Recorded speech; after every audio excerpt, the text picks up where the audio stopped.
Hello, hello à toutes, très heureuse de vous retrouver aujourd'hui à table avec Annabelle. Et non seulement nous avons une invitée aujourd'hui très intéressante sur un super sujet, surtout que les fêtes arrivent. On va parler dans cette semaine où on parle de santé, on veut aussi parler d'alimentation. Les fêtes arrivent, la fin de l'année arrive avec son lot de gras, de kilos en trop. Et puis ce début d'année arrive où on va vouloir toutes prendre de nouvelles résolutions. Alors autant le faire avec intelligence, et c'est pour ça que nous avons invité aujourd'hui une nutritionniste, mais nous avons aussi un grand retour, en tout cas juste pour aujourd'hui, parce que tu ne finiras même pas la semaine avec nous, Stéphanie. Je ne suis que de passage, mais je suis tellement contente d'être avec vous les filles. Je me suis ennuyée. Oui, nous aussi, on est très heureuse de te retrouver, enfin. Je suis contente, vraiment, ça me manquait d'être avec vous. Tu viens exprès pour l'émission. Pour la nutrition, oui, j'en ai besoin, vous savez que j'aime ça. Stéphanie. Et tout ce qui est conseil en nutrition, ça me passionne. Eh bien, écoute, tu as choisi la bonne émission. Et comme je disais, les filles, on a aujourd'hui Florence, qui est nutritionniste depuis 20 ans. Et je crois qu'elle va nous donner de bons conseils, ces conseils dont nous avons besoin. Bon, peut-être qu'elle va aussi nous rappeler à l'ordre. On va voir. Donc, Florence. Ça me fait peur un peu, là. Florence, bienvenue à table avec nous. Bonjour Annabelle, bonjour Aurélie, bonjour Stéphanie, je suis ravie d'être avec vous aujourd'hui. Bonjour Florence. Nous aussi, tu vois, du coup aujourd'hui, on n'a pas sorti les croissants, on n'a pas sorti les macarons. C'est ce que j'ai dit à mon retour. Bravo. J'ai dit, waouh, quel retour en mandarine. C'était pour faire bonne impression. Bravo. Donc Florence, comme je disais, tu es nutritionniste depuis maintenant 20 ans et donc beaucoup d'expérience. Quand tu m'as posé la question, je me suis dit ça m'a pas rajeuni. Pourtant tu fais tellement jeune. Et toi-même en fait, tu as un parcours personnel par rapport au surpoids et comment tu as vécu tout un tas de choses dans ta vie personnelle et on va peut-être pouvoir commencer par ça avant de savoir comment nous-mêmes bien vivre, avoir un bon rapport avec la nourriture, parce qu'on te voit aujourd'hui, tu as l'air en super santé, tu as l'air top shape, mais pourtant, toi-même, tu as vécu avec du surpoids, c'est ça ? Exactement. Et puis aussi, c'est aussi un encouragement pour les femmes qui nous écoutent aujourd'hui, pour savoir que ce n'est pas aussi une fatalité. On peut vraiment se remettre dans un chemin de santé et d'équilibre.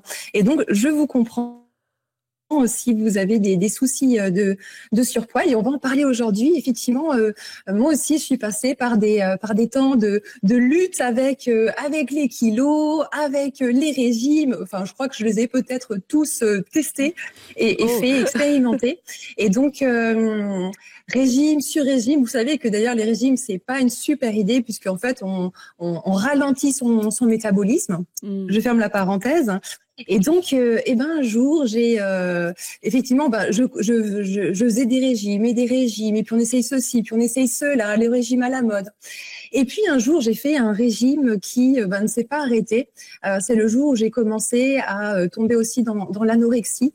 Ce jour où effectivement, tellement obsédée par perte de poids, par trouver la ligne coûte que coûte, que c'est aussi peut-être des sujets que des femmes expérimentent. En tout cas, l'anorexie ou des troubles du comportement alimentaire, une crispation en fait sur ces sujets d'alimentation qui sont finalement malsains et qui nous amènent sur des dérives alimentaires. Et finalement, comment tu t'en es sortie ? Alors, après l'anorexie, en fait, à force d'être tout le temps frustrée au niveau de l'alimentation, j'ai basculé de l'autre côté. Souvent, c'est les deux facettes d'une même pièce, la boulimie. C'est-à-dire qu'on a été tellement restreinte sur son assiette qu'au bout d'un moment, c'est on ouvre les vannes et puis c'est du no limite. Et là, je suis arrivée dans une phase où finalement, j'avais des compulsions alimentaires, j'avais du mal à m'arrêter de manger. Finalement, j'avais plus ces sensations de satiété qui sont finalement aussi un beau point du programme divin que le Seigneur a mis en nous. Et en fait, j'avais plus ces sensations de satiété et j'avais du mal à m'arrêter de manger. Donc, nos limites. Et là, je suis partie finalement dans d'autres problématiques, celles du surpoids également. Ok.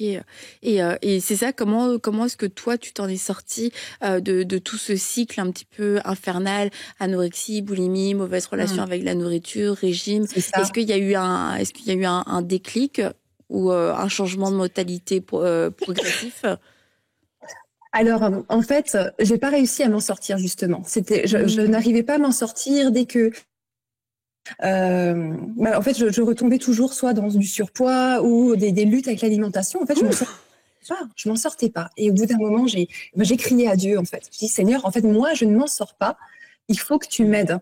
Tu es mon créateur, donc moi j'appelle le SAV. Il faut vraiment que tu viennes m'aider de l'intérieur parce que je ne peux pas m'en sortir. Hein. Et en fait, c'est quand j'ai crié à Dieu que du coup le processus de guérison a pu prendre place. Hein.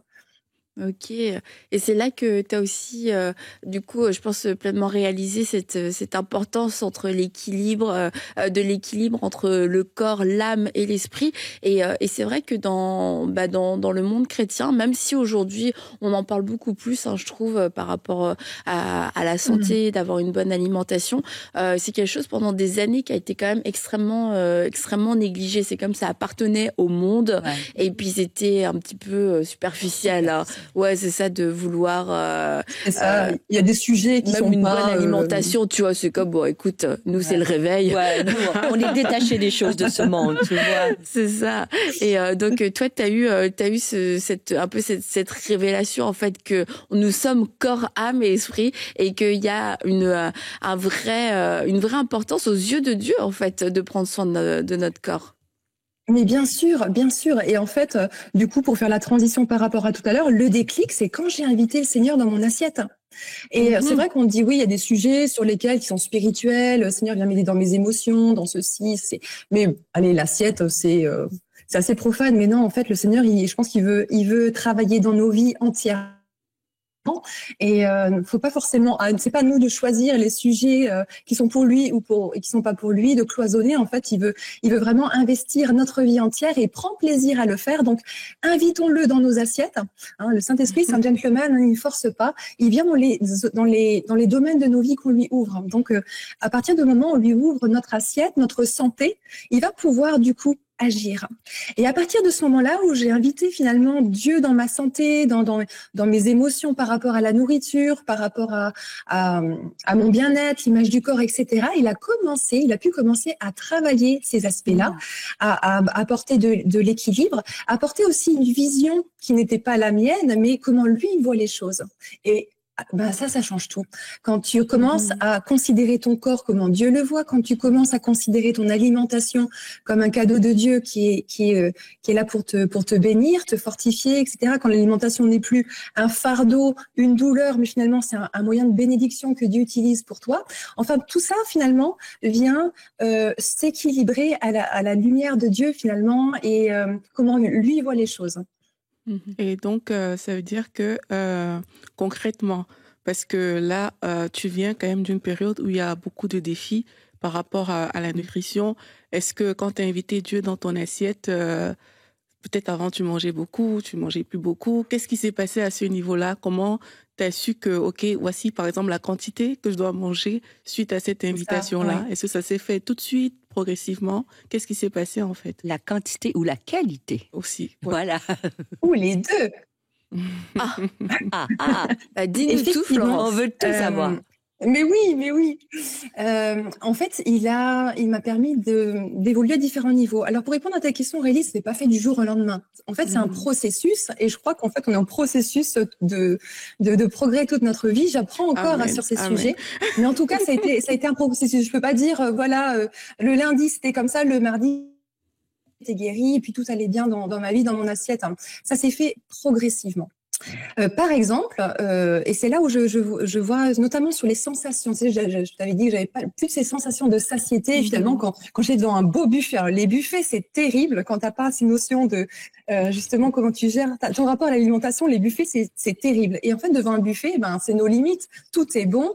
Et finalement, pourquoi je m'arrêterais de manger? Et en fait, le Seigneur a réparé en moi notamment les sensations de satiété, d'arriver à dire non, c'est bon. J'ai assez mangé, C'est quelque chose, pour moi, que je ne connaissais plus, qui est inconcevable. Et en fait, c'est vraiment à ce niveau-là de réparer même nos sensations, notre attirance par rapport à la nourriture, la perception de la nourriture, ça s'est joué vraiment dans ces détails. Aussi, voilà, sur la notion de satiété, de quantité, de choix des aliments aussi. Par exemple, avant, c'était je faisais attention et je me forçais à manger certains aliments qui sont, on va dire, bons ou diététiques, et je me restreignais de manger d'autres aliments. Alors que maintenant, ce n'est plus le cas. J'ai vraiment une appétence vers les aliments qui sont sains, qui sont bons. C'est vraiment mon kiff de manger des aliments qui sont bons. Devant un buffet, tu me mets des frites ou des crudités variées. Je préfère largement les crudités. Et c'est pas une restriction. C'est mes choix, c'est mon envie. Donc, ça a vraiment travaillé mes sensations, mes envies, les quantités que je mange. En fait, ça a tout rééquilibré de façon assez incroyable. Mais comme je dis, c'est pas du jour au lendemain. Voilà. Est-ce que ça t'a fait mal, genre devant un buffet au début, de choisir la crudité par rapport à la frite? Ou est-ce que c'était dur? Ou c'était comme, OK, ça va, je vais le faire. Est-ce que tu as mis un effort particulier pour le faire? Ça s'est vraiment fait au fur et à mesure. Je pourrais pas te dire. Je pense un processus au début, peut-être ça a dû être un peu plus difficile parce que j'avais la volonté. Mais après, le Seigneur change aussi tes envies, tes choix. Et ça, c'est valable dans différentes sphères de notre vie. Hein, aussi des choses qui t'attirent plus. Et c'est pas forcément. Tu te prives pas. T'en as plus envie. Hein, pour d'autres domaines. Et pour l'alimentation, c'est pareil.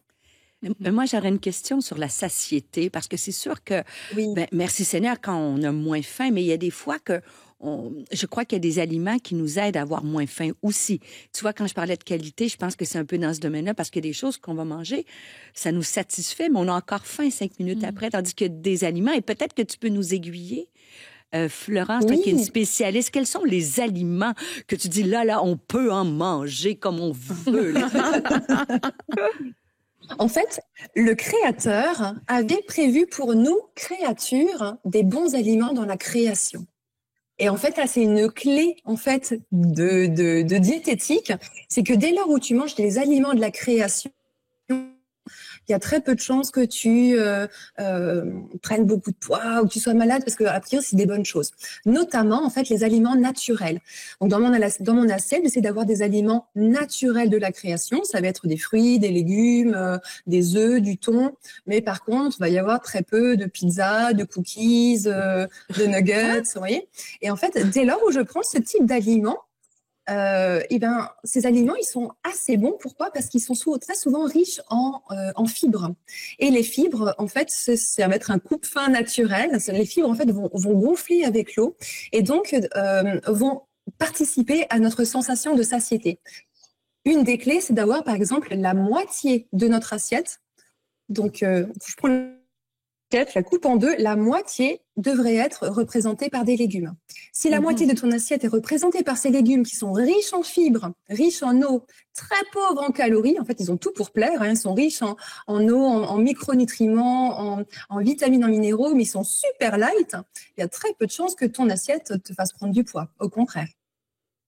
Sauf si tu recouvres de sauce ou de fromage gratiné avec du fromage. Tu vois, on est pleine de ressources. Mais oui, mais est-ce que cette sauce, tu la trouves dans la nature? Et voilà, tu as ton filtre, en fait. Mais les fruits, Florence, c'est vrai que les fruits, c'est bon, mais c'est pas à volonté non plus. Il y a beaucoup de sucre dans les fruits, dans les jus. Par contre, des fois, on a l'impression que j'ai pris du jus, mais c'est beaucoup plein de sucre, ça aussi. Oui, tout à fait. En fait, il y a une différence entre une pomme, voilà, on la voit bien ici, entre une pomme et un jus de pomme. Pourquoi? Parce que dans la pomme, tu vas avoir des fibres, notamment sur la peau, il y a ce qu'on appelle la pectine. Et en fait, ces fibres, elles vont être rassasiantes, mais aussi elles vont limiter l'impact du sucre dans notre sang, ce qu'on appelle la glycémie. Donc, le fait de manger des fruits plein. Encore une fois, je reviens sur mon concept d'aliments naturels que l'on trouve dans la création. Et ça me fait pas grossir, même si j'en mange 2. Par contre, dans un verre de jus de pomme, tu peux avoir l'équivalent de 3 pommes. Et donc, tu consommes plus rapidement de l'énergie. C'est l'énergie facile.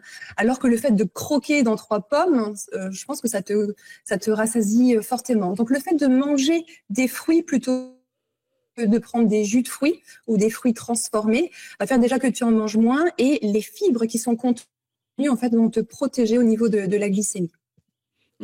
Et d'ailleurs, on parle des sucres, mais si tu peux toujours prendre des sucres naturels que l'on trouve dans la création plutôt que des sucres industriels, donc du sucre que je rajoute dans un yaourt ou tout ce que je vais rajouter en sucre industriel, on peut considérer qu'on peut s'en passer. Par contre, les sucres naturels, donc des fruits, là, il n'y en a pas de souci et a priori, on ne prend pas de poids en mangeant Sucre naturel, est-ce que miel, sirop d'érable, c'est des sucres naturels? Oui, alors c'est un petit peu, si tu veux, c'est pas dans des aliments. Oui, ce sont des sucres plus naturels que du sucre blanc, donc néanmoins à consommer aussi avec modération. Et tu vois, on parle de toutes sortes de régimes. On parle beaucoup du jeûne intermittent, mais après, dans les régimes, du coup, en préparant l'émission, je suis allée voir toutes sortes de régimes et il y en avait des très drôles. Hein, ceci dit, j'ai vu un régime où tu te nourris d'air et de lumière, je crois. L'amour et d'eau fraîche. Malade d'air et de lumière. Apparemment, c'est pas médicalement, c'est pas très sûr. Il manque quelques petites vitamines, je pense. Mais bref, tu as les jeûnes donc intermittents, tu as aussi les petits repas, 7-8 petits repas, manger quand tu veux ou pas manger. Enfin bon, bref, il y a vraiment de tout. Du coup, est-ce qu'il y en a, est-ce qu'il y a vraiment quelque chose qui est mauvais? Est-ce qu'il y a vraiment quelque chose qui est bon? Parce que aussi, il y a certains même médecins qui se sont exprimés pour dire de toute façon, aujourd'hui, on mange trop, l'humain mange trop par rapport à son activité, etc. Donc oui, un repas par jour, ce serait largement suffisant. Du coup, qu'est-ce que toi t'en penses en tant que nutritionniste? Oui, tu as raison, on parle beaucoup de nutrition et on a plein de sons de cloche et on peut être finalement un peu perdu. Bon, quel est le meilleur type d'alimentation? Alors, tu as utilisé le mot régime. Aujourd'hui, en fait, les régimes, c'est has-been. En fait, on fait plus de régime. Si vous entendez les filles parler de régime, fuyez. Complètement has-been. Voilà, les régimes, c'est has-been. En fait, aujourd'hui, on va plus chercher un rééquilibrage alimentaire. Pourquoi? Parce qu'en fait, un régime, un régime, ça va être peut-être restrictif, ça va peut-être me faire perdre du poids, mais si je ne corrige pas la cause de ma prise de poids, même cause, mêmes effets. Je vais reprendre logiquement le poids que j'ai perdu dès que je vais de nouveau manger normalement ou avec ma normalité. L'idéal, c'est plutôt de faire un rééquilibrage alimentaire où je vais simplement réapprendre à manger une alimentation saine qui ne me fera pas prendre de poids. Bon, c'est un petit peu logique, mais les kilos les plus faciles à perdre, c'est ceux qu'on n'a pas pris. Donc, l'idéal, c'est d'avoir une alimentation qui soit saine et équilibrée au quotidien pour que je puisse garder mon poids de force sans lutter, sans faire des régimes. Hein, donc ça, c'est le principe de l'alimentation équilibrée. Et moi, j'aime bien parler aussi d'un principe d'alimentation bénissante. Il faut que l'alimentation, elle puisse te bénir, il faut qu'elle puisse te faire du bien pour voir à tes besoins et même à ceux de ta famille. Hein, donc, quand on invite le Seigneur dans nos assiettes, l'idée, c'est pas juste que ça soit équilibré, c'est que ça soit bénissant. Et on va au-delà juste de l'aspect des nutriments, c'est que cette alimentation, elle soit source de vie, de plaisir, de bénédiction pour moi, mais également pour ma famille et mes prochains, et même pour la planète en choisissant certains types d'aliments. Et est-ce qu'on... Cette alimentation bénissante, équilibrée, c'est une alimentation de bon sens. Est-ce qu'on doit compter nos calories? C'est une bonne question. Ben, moi, je te dirais que non, justement. Je pense pas que Ève était au Jardin d'Éden, était en train de calculer ses calories ou de sortir son application Yuka ou autre pour vérifier que les aliments étaient équilibrés. En fait, l'alimentation, elle doit être assez intuitive et assez simple. Tes enfants, ils doivent comprendre l'alimentation équilibrée. Les enfants ne doivent pas aller calculer les calories. Donc, moi, je partirais sur un principe d'alimentation saine, et bénissante et surtout très intuitive. Tout à l'heure, je vous ai parlé de repères visuels pour l'assiette. J'avais parlé de la moitié de l'assiette de légumes. En fait, moi, je conseillerais plutôt d'avoir des repères visuels, d'éduquer tes enfants et puis quand même sur c'est quoi les bons repères et finalement, c'est très, très facile de savoir ce que je dois manger. Donc, je vous rappelle, idéalement, ce serait la moitié de l'assiette de légumes, crus ou cuits, un quart de l'assiette d'aliments riches en protéines animales, donc par exemple une boîte de thon, 2 œufs, du tofu, un steak haché, de la volaille, du poisson, et ou également des protéines non végétales. Donc là, je vous ai parlé du tofu par exemple. Et puis un quart de l'assiette de féculents, si possible complets, non transformés, les plus naturels possibles, encore une fois, parce qu'ils vont être plus riches en fibres et donc plus rassasiants. Ça, c'est l'assiette idéale et c'est hyper simple à suivre. Moitié légumes, un quart protéines, un quart féculents.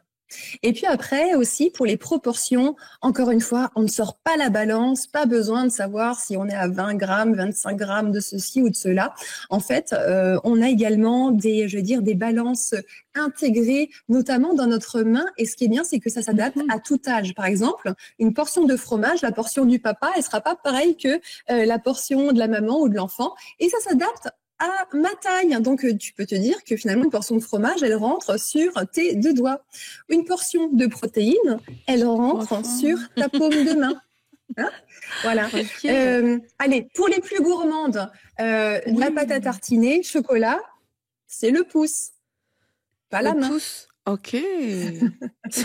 Pas la main. Voilà. Donc, en fait, tu peux... Pas de bras, pas de chocolat. Tu peux finalement adapter tes proportions en fonction de ta morphologie. Aurélie veut négocier. J'ai des doigts très fins, moi, du coup. Et moi, ils sont tout courts, alors. Le fromage, il est tout petit. Mais parfois, on a des périodes où on a super faim. Je sais pas si ça vous arrive, mais il y a des périodes où vraiment, c'est comme si tu as envie de manger tout ce que tu trouves. Et comment faire pour quand on a ce type, quand on est dans ce type de fringale, là. Et oui. Et particulièrement juste avant notre cycle, bien sûr. Et donc, oui, on est aussi assez sensible aux hormones par rapport à notre assiette. Alors, quand j'ai faim, je privilégie les aliments qui ont une haute densité nutritionnelle, mais une faible densité énergétique.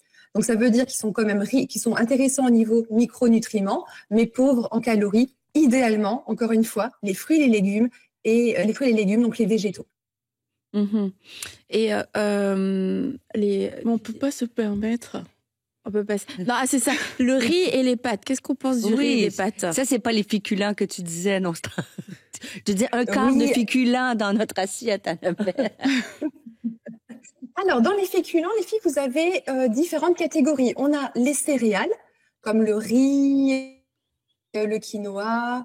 On a également les légumineuses ou légumes secs, comme les pois chiches, haricots rouges, lentilles.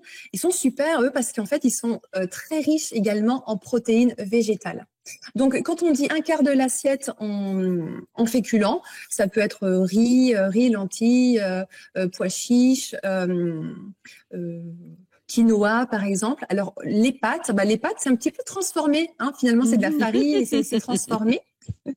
Donc, je vous conseillerais, si possible, plutôt des pâtes complètes. Qui vont avoir un meilleur index glycémique, c'est-à-dire qu'elles vont moins impacter ta glycémie. Je sais pas. Donc, par exemple, quand on prend du sucre, je vais juste vous montrer la différence. Quand je prends un bonbon, par exemple, ma glycémie, elle va faire très rapidement un pic et descendre très rapidement.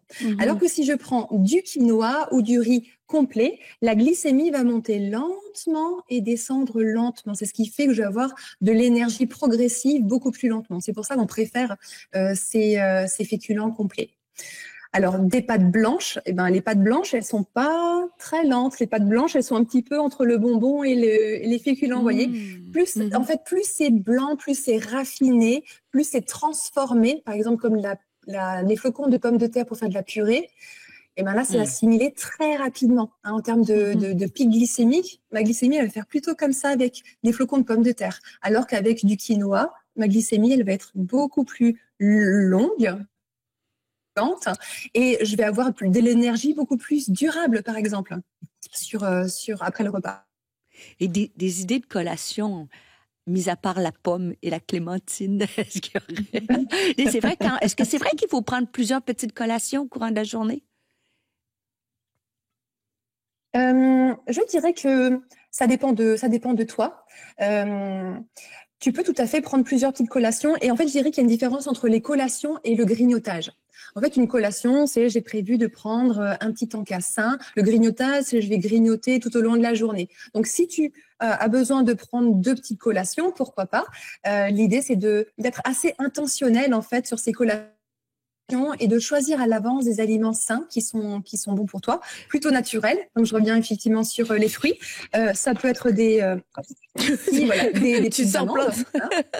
Oui, mais des amandes, c'est plein de calories. Des amandes, il ne faut pas en prendre 14. Hein. Il y en a. C'est ça, non, c'est tout à fait. Même moi, j'ai une petite main, je t'ai dit. Voilà, c'est ça, le fond de la paume de la main. Ça peut être également du fromage blanc, des yaourts. Tu vois, il y a de l'espoir. En fait, idéalement, c'est éviter les aliments industriels. Hein, tout ce qui va être biscuits, muffins, etc. On peut se faire plaisir, hein, bien sûr, de temps en temps, mais c'est pas les collations idéales, saines, qui vont te rassasier et t'apporter des nutriments qui sont bons pour ta santé. Parce que j'avais entendu dire qu'entre les repas, c'est mieux d'avoir des petites collations qu'arriver au repas affamé. Et là, finalement, oui, bien sûr. Tu manges à peu près tout ce qui arrive sous la main. Quand tu m'as dit des petites collations, je me suis dit que tu mangeais toutes les heures un petit quelque chose. Oh non, non. D'accord. Une collation. De toute façon, j'ai pas le temps, Florence, de manger à toutes les heures. Et si on fait nous-mêmes nos muffins, une par collation, exemple, c'est intéressant. Ça permet effectivement de ne pas arriver affamé sur le repas du soir. Oui, tout à fait. Si on fait nous-mêmes nos muffins avec, disons, la farine complète, des avec haricots, haricots blancs, peu de sucre, est-ce que ça change vraiment quelque chose? Oui, ça change un petit peu la donne. C'est-à-dire qu'effectivement, tu vas choisir une farine complète. Les muffins du commerce sont pas avec la farine complète.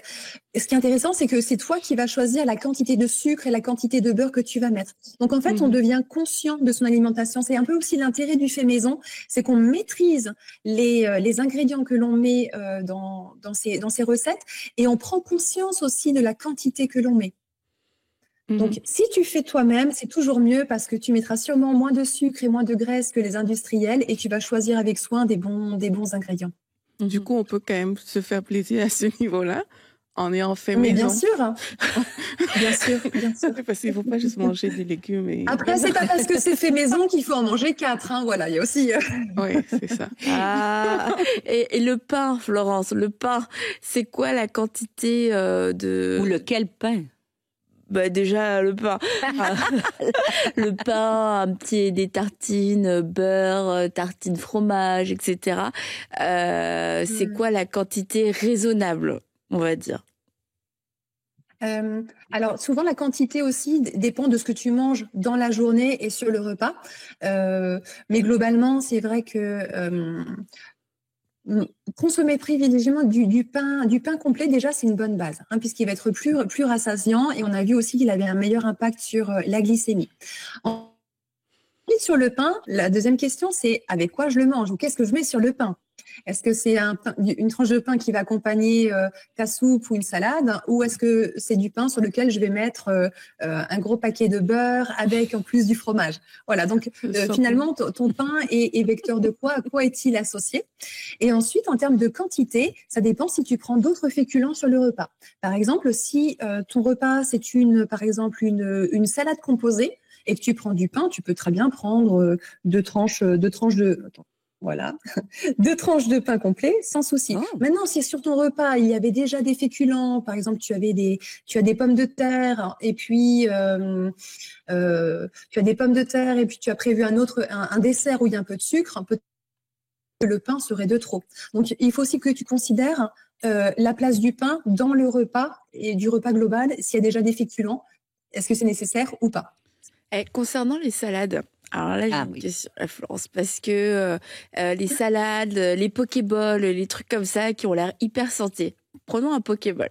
T'as du riz, t'as de l'avocat, t'as du poulet, quelquefois, t'as un œuf, t'as du saumon, c'est ça. Et t'as l'impression de manger santé parce que voilà. Mais finalement, c'est quand même assez copieux comme repas. Oui, c'est ça. Alors effectivement, c'est santé dans le sens où les ingrédients sont bons. On est en plus sur ces fameux ingrédients naturels de la création dont je vous parlais. Donc on est sur un des bons choix d'ingrédients. Par contre, hein, tu le soulignes bien, il y a la qualité, mais il y a aussi la quantité. Et manger de trop, même du bien, ça reste de trop. Donc souvent les pokéballs peuvent être trop copieux et auquel cas, ok, c'est très sain, on a des bonnes protéines, on peut avoir une bonne huile végétale, etc. Mais si tu manges le double de ce que tu aurais dû manger, ça reste de trop. Donc il faut juste effectivement aussi veiller à des quantités qui soient raisonnables. Et puis si c'est un pokéball, ben peut-être pas de dessert parce que c'est pas nécessaire. Le pokéball est déjà ultra complet. On a tous les aliments dont on a parlé. On a bien les protéines, les féculents, du bon gras. Donc, c'est un repas qui est ultra complet en lui-même. Et on parle aussi beaucoup d'alimentation hyper protéinée. Est-ce que c'est quelque chose qui est notamment peut-être pour les gens qui font du sport et bon, quel est ton avis? Alors, les protéines, donc c'est un des macronutriments. Donc, pour la minute culture, hein, vous avez les glucides, les protéines et les lipides. Les protéines, elles sont indispensables pour notre corps, pour le muscle, mais pas que. En fait, beaucoup de réactions biologiques dans le corps sont portées par les protéines. Votre ADN, hein, c'est des protéines. Les anticorps, c'est des protéines. L'hémoglobine pour le sang, c'est des protéines. Donc, les protéines, elles sont ultra importantes pour notre corps et on a du mal aussi à les fabriquer. Donc, il faut absolument les avoir dans l'alimentation. C'est vrai qu'aujourd'hui, on a beaucoup d'aliments qui sont enrichis en protéines. Est-ce que c'est une bonne chose ou pas? On peut avoir des besoins majorés en protéines, notamment si on est sportif, mais également si on est en croissance, c'est-à-dire qu'on a besoin d'apporter des briques pour fabriquer du muscle, du corps et des os, donc, notamment pour les adolescents. Et c'est aussi très important lorsqu'on est senior, hein, parce que le corps se répare moins vite. Hein. Il faut savoir que, par exemple, les seniors et les ados ont les mêmes besoins en protéines et en calcium. Ah, ok. Intéressant. Voilà, donc c'est bon à savoir. Donc effectivement, il peut être intéressant dans certains cas d'augmenter ses apports en protéines pour notamment les sportifs, les ados et les seniors. Et après aussi, si vous n'aimez pas trop, par exemple, les protéines animales, la viande, etc., ça peut être intéressant d'avoir ce type de produit pour compenser un petit peu le manque d'apport protéiné. Genre les shakes et tout ça? Par exemple, hein, oui. Si on mange pas assez de protéines dans son assiette, si on n'aime pas la viande notamment, ça peut être intéressant de faire un petit complément avec des produits enrichis en protéines. Oui, par exemple, il y a des yogourts à 0 gras avec plein de protéines dedans. Les yogourts nature, 100 gras avec protéines. C'est bien, tu mets quelques petits bleuets, là. Voilà, par exemple, sur un repas où j'ai pas mangé où j'ai pris par exemple un peu de tofu parce que j'aime pas trop la viande et que j'ai pas pris de viande, en dessert, je pourrais prendre un skyr ou un produit laitier un peu plus riche en protéines pour avoir des apports intéressants en protéines. Dans tous les cas, si vous avez un petit doute sur votre alimentation, est-ce que je mange assez de protéines, est-ce que je mange assez de ceci ou cela, ou j'ai envie de manger moins de viande, moins de viande, c'est pas juste pas moins de viande, c'est où est-ce que je trouve les autres protéines, notamment des protéines végétales. Moi, je vous conseille d'aller voir un diététicien ou un diététiste, je crois, au Canada, pour faire le point sur votre assiette. Consulter un professionnel de l'alimentation, c'est vraiment investir en vous et pour rester en bonne santé. Ça, je pense que c'est important. Et par où est-ce qu'on peut commencer si on ne va pas forcément chez le diététicien, mais par où on peut commencer? Donc là, j'écoute cette émission et puis je me dis, OK, je veux reprendre ma nutrition en main. Qu'est-ce que je fais à partir de demain?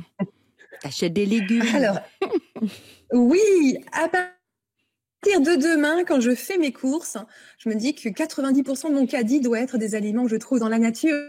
Okay. C'est déjà une bonne base. En fait, je ne mange aussi que ce que j'ai acheté. Donc déjà, sois vigilante et exigeante sur ce que tu achètes. Voilà, c'est le premier point d'entrée. Donc, vérifie qu'effectivement, dans ton caddie, rentre des choses qui sont déjà bonnes pour toi et ta famille. Dis-toi qu'aussi, les aliments que tu choisis, considère vraiment que c'est un choix de bénédiction. Quand on regarde cela avec un filtre spirituel, comment je peux bénir ma famille? Tu vas regarder finalement tes courses et tes choix alimentaires, la façon dont tu prépares tes repas un peu différemment. Donc déjà, première chose demain, quand tu fais ton caddie, regarde que ce que tu mets dans ton caddie, est-ce que c'est bénissant pour ta famille? Ensuite, quand tu vas préparer des repas, Prends peut-être le principe de l'assiette idéale dont je t'ai parlé tout à l'heure. Moitié légumes, c'est déjà un garde-fou pour que ton alimentation soit pas trop énergétique, et en même temps une clé de santé parce que ça va apporter beaucoup de minéraux et de vitamines dans ton assiette. Troisième clé, je te dirais peut-être au prochain repas d'écouter tes sensations, de t'interroger, dire est-ce que j'ai vraiment faim? Est-ce que tu manges par habitude ou est-ce que tu manges par faim? Et de venir te reconnecter finalement avec tes sensations au niveau de l'alimentation, et pas être finalement comme un robot, tu vois, par rapport à ton assiette. On mange parce que c'est l'heure, je finis parce qu'il faut finir son assiette, mais de revenir un petit peu plus en conscience sur son alimentation, l'apprécier aussi, peut-être manger moins vite et apprécier chaque bouchée comme aussi un cadeau. Moi, je trouve que c'est fabuleux quand on considère que finalement le Seigneur, il aurait pu nous donner simplement des aliments pour qu'on ait nos protéines, lipides, glucides.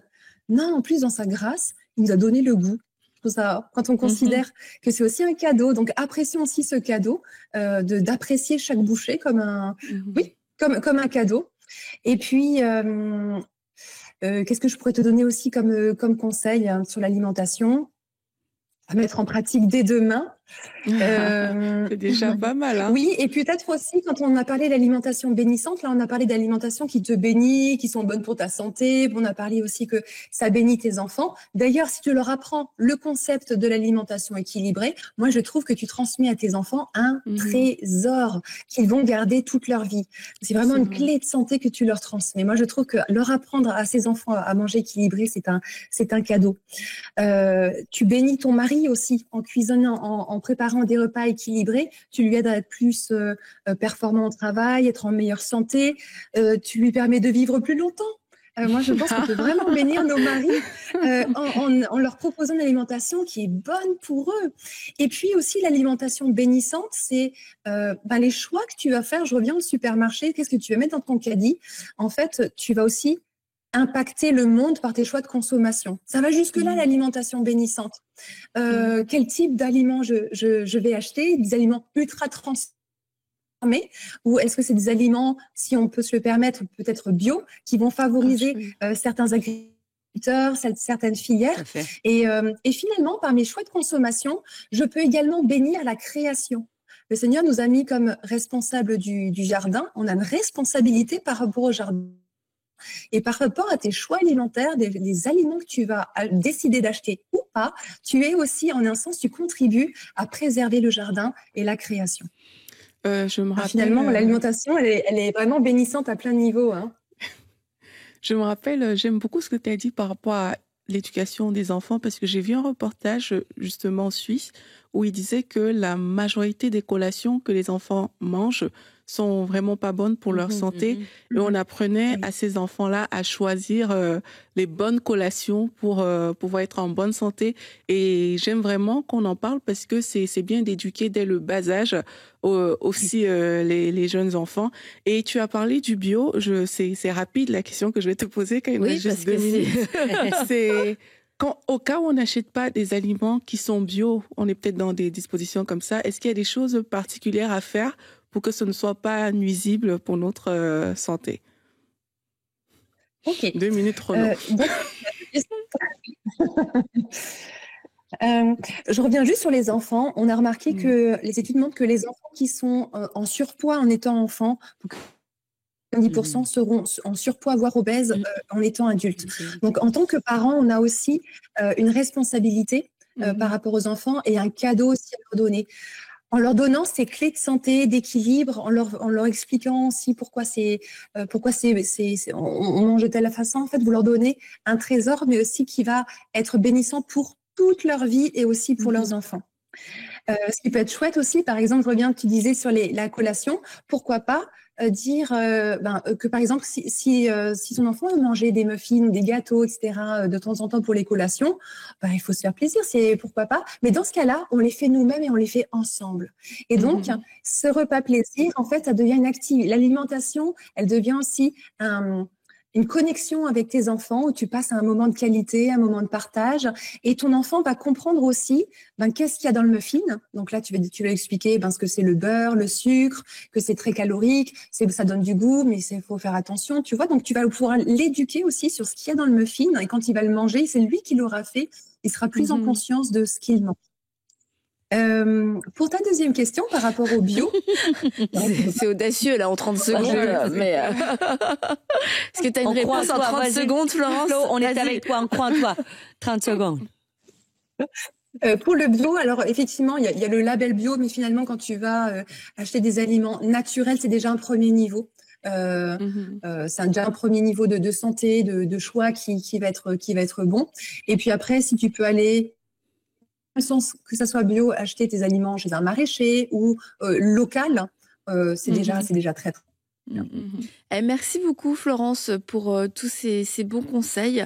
Et puis ce que j'en retiens, c'est que c'est quand même accessible et c'est simple. C'est juste que on a peut-être développé des mauvaises habitudes de consommation, aller vers une forme de facilité. Mais tous ces régimes sont plus compliqués finalement que de manger des aliments la création et puis d'utiliser nos petites mains pour mesurer les aliments.